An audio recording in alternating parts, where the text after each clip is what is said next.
Écoutez, je suis très heureux de vous accueillir au nom de Pierre Loger, chef du service historique de la Défense, et qui malheureusement est retenu par d'autres obligations au sein du ministère.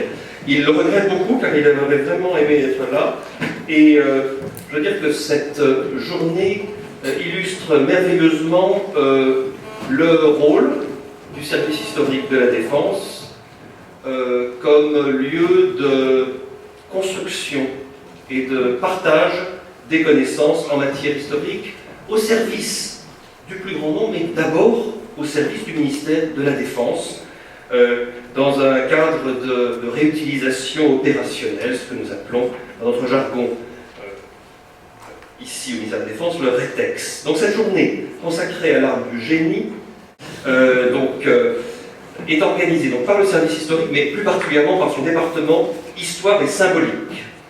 Il a donc, comme c'est le rôle de cette maison, pour ambition de réfléchir sur le passé et l'avenir de cette arme qui a toujours été considérée comme savante. Le génie est souvent associé ou réduit à un art des franchissements et des sièges.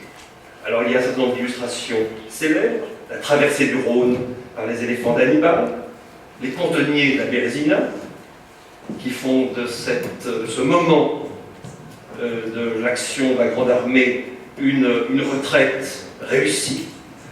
Même lorsqu'on évoque les sièges, il faudrait se souvenir que l'action du génie est souvent discrète et opère dans la troisième dimension, sous la surface du sol, dans la guerre des mines et des sapes, d'où vient d'ailleurs le mot sapeur. De nombreuses représentations nous font oublier que le génie a également pour vocation d'empêcher l'ennemi de franchir un obstacle, ou de permettre à une place de résister. Mais il s'agira toujours finalement de chercher à augmenter ses propres possibilités de manœuvre, la mobilité, et de réduire celle de l'adversaire, la contre-mobilité. Ou encore de restaurer le mouvement qu'un ennemi a voulu entraver. C'est le rôle du déminage, avec sa forme récente de lutte contre les engins explosifs improvisés. La question du génie au combat, à travers cette problématique de la mobilité et de la contre-mobilité, s'inscrira, comme vous l'avez vu dans le programme, dans la longue durée.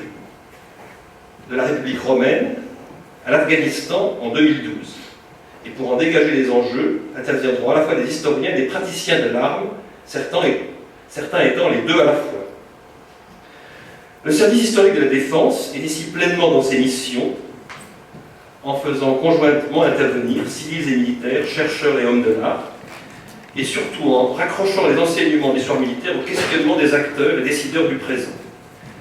Même si les missions du génie ont été marquées par des constantes, les légionnaires romains construisaient des routes comme le sapeur français en Indochine, cette arme a été dans l'histoire, et particulièrement en France, confrontée à des missions extrêmement variées, et a dû s'adapter à des fonctions multiples, de la préparation des offensives à la stabilisation des fronts ou des conquêtes, de la pacification des territoires coloniaux à l'expérimentation d'armes nouvelles.